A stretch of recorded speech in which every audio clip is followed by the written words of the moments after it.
big fish.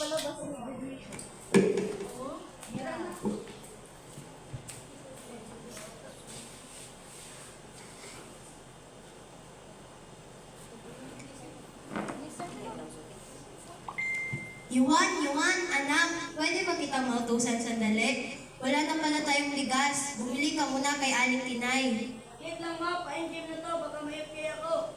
Ikaw, Prince, ikaw na nga lang bumili. Saglit lang po, din po ma, tatapusin ko ang tungkod F. Sige, ikaw na nga lang, Dara. Mama naman, nagtitiktok pa ako. Ay nako, kayong mga bata. Sa tingin niyo ba natutuwa ko sa asal na pinapakita niyo sa akin? Sa tingin niyo ba natutuwa ang Diyos na nakita niya na pagsuway ninyo kahit sa simpleng utos? Hali kayo, itigil niyo muna yung ginagawa niyo. May kwento ako na siya, kapupulutan ninyo ng aral. Ano po yun, mama? Ito ay isang kwento tungkol kay Jonas at ang malaking isda sa hango sa Biblia.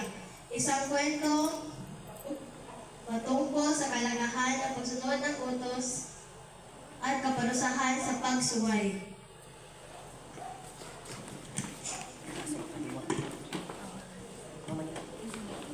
Maraming taon na ang nakalipas, may isang tao na pinangalanan Jonas na nakatira sa lupain ng Israel.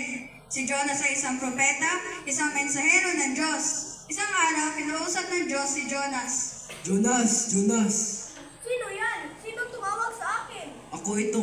Panginoon! Pumunta ka sa Nineveh, isang malaking lungsod at sabihin mo, sa mga tagaroon na umukot na sa akin ang kanilang mga kasalanan.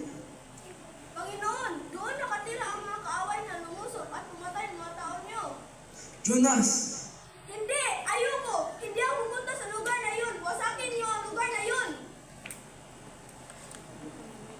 Balisang nagtungo sa pantalan si Jonas upang sumakay ng barko.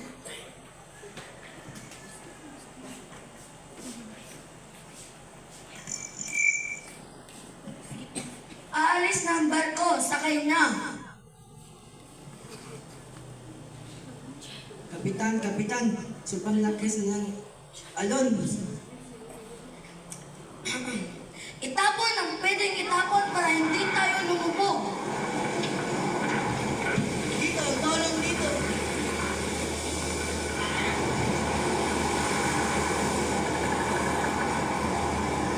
Sino ba ang may kasalanan sa bagyo na ito?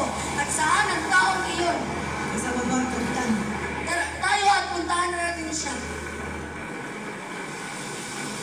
Hoy! Gumising ka! Nakuha mo ba talagang matulog sa ganitong sitwasyon? Magdasal ka sa Diyos mo at baka sakaling maawa siya sa atin at ligtas tayo sa kamatayan. Sino ka ba? Saan ka ba galing? Ikaw ba ang dahilan ng bagyong ito? Ako si Jonas, isang Hebrew. Ako ang dahilan ng bagyong ito. Ano ang dapat namin gawin sa inyo para matigil ang lahat na ito? Ihagis ninyo ako sa dagat. Kunin niyo siya at ihagis niyo siya sa dagat.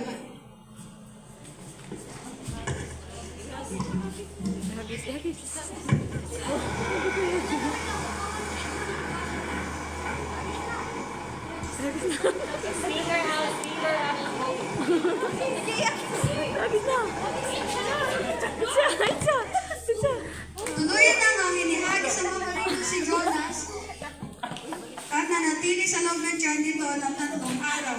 Nagkaroon siya ng maraming oras upang mag-isip at manalangin.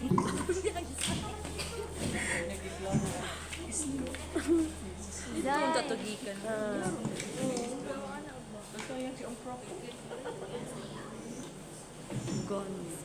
Nilunok na malaking isda si Jonas at nanatili sa loob ng tiyan nito ng 3 araw. Nagkaroon siya ng maraming oras upang mag-isip at manalangin.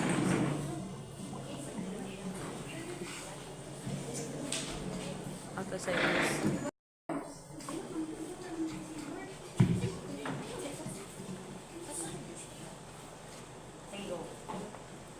Panginoon, patawarin ninyo ako sa aking nagawing kasalanan at pagsuway.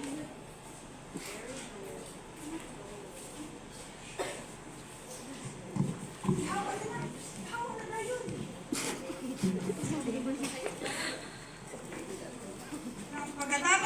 saktong araw, tuluyan na nga iniluwal ng isda si Jonas at nagtungo siya sa Ninive upang iparating ang mensahe ng Diyos.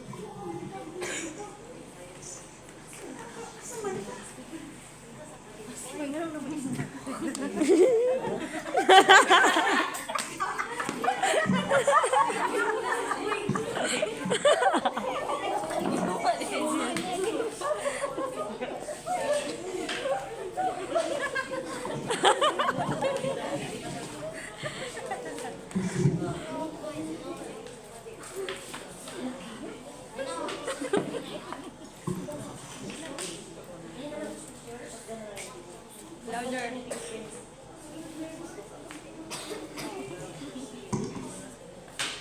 Bayan ng Ninive, ipinadala ako ng Panginoon Diyos dito upang sabihin niyo sa inyo ang pagkukulan niyo sa kanyang bayan dahil nakita niya ang inyong kasalanan.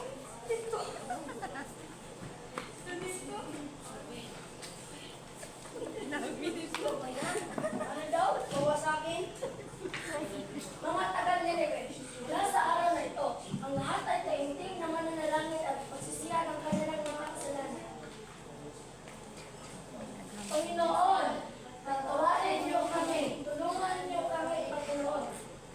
Mula noon, nakinig ang mga taga-Ninive. Sila ay nagsisi sa kanilang mga kasalanan at sila ay pinatawad ng Diyos.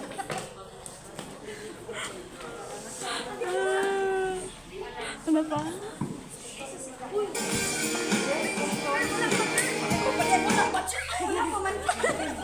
Look at the moon! Ala, so gay. Oh, nakinig ba kayong may bukid mga anak?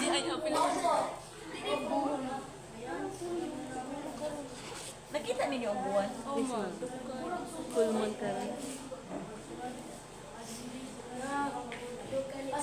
Tama ka, pasensya na nanay kanina dahil hindi ka namin sinunod. Sorry po, Mama.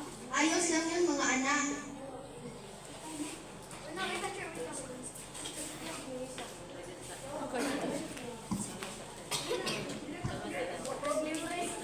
Dali na.